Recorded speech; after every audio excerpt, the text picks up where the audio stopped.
welcome to all our viewers. My name is Deep and you are watching VWTV. And this is day 2 of the IMC 2022. This is the second day of the 6th edition of the India Mobile Congress and the enthusiasm is just as it was yesterday.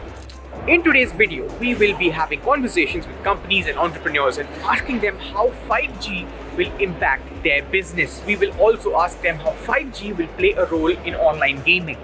First up, we had Mr. Jaideep Redkar, President of Prose Technologies, who had very interesting views on how 5G will have real-life uses. The vision of the Prime Minister is completely apt because it shouldn't be seen. It should be seen as a means to the end rather than a means itself. In the sense that there are a lot of applicability of 5G business cases in terms of real-life requirements, in terms of education, in terms of agriculture, in terms of medicine, which will allow us to get the benefit of delivery of services to our citizens in India. Right. And that will only be possible if we look at it more holistically rather than just as a means of communication at this point in time.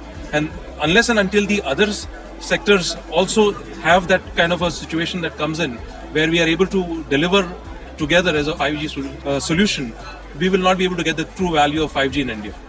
Next up in this list was CEO of VVDN Technologies, who had a very strong claim that India has the best 4G infrastructure when compared to the Western world. 5G is not only about the fast speed; it is also about the low latency, right? And combined speed and the low latency can enable a lot of use cases, real-time use cases, right?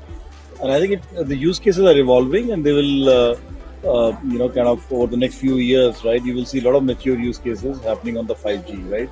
Whether it is related to robotics or medical field, right? Or even on the automotive side, right? You will see a lot of use cases on the 5G side. What is important is to understand that while you will talk about the use cases, right? First of all, the first phase of 5G is going to be deploying the infrastructure.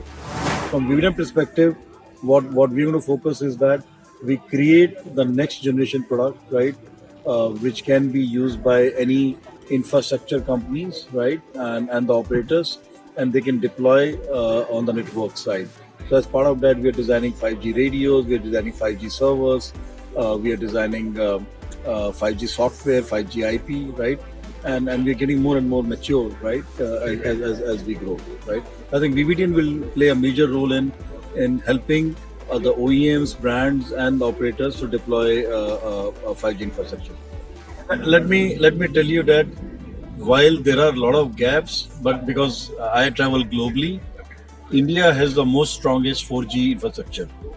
Okay, whether it is terms of speed, in terms of cost, in terms of network availability, India has the most strongest infrastructure on the 4G side. Besides, you see all other issues in the country, right? We still don't get true 4G, do we, in terms of speeds? I'm saying as compared to other countries, yes, we do get. Okay. Right? As compared to theoretical speeds, yes, there is a gap, right? But when you talk about 4G speed, you don't look towards the theoretical versus practical. What you look towards the reference point, what I see is that how the other nations are performing and how India is performing. India is much ahead in 4G, and I see the same thing. India will be much ahead in 5G. Finally, we spoke to Mr. Sachin Kalantri, Senior Director, Product Marketing, Qualcomm. Mr. Kalantri stated that 5G will not only give a boost to the already booming cloud gaming sector, but it will also make the overall gaming experience smooth due to its low latency, and it will also help streamers, so a big help to gaming content creators as well. When it comes to apps and services, there is a global ecosystem developing around new stuff like, say, metaverse, right? XR, etc. Now, what kind of user experiences those will bring to consumer as well as to enterprises? Okay. That is still evolving, but it is going in that direction, basically, right?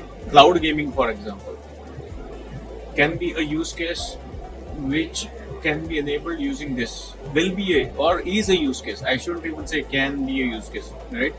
What it ensures is that even on say entry-tier or mid-tier devices, now you can get high-end gaming experience because you don't have to have a lot of processing done on the handset itself. You can do it in the cloud and stream from the cloud, right? So in the field of entertainment, productivity will improve. In the field of productivity, in the field of, say, new things enabled by metaverse and all that. All this.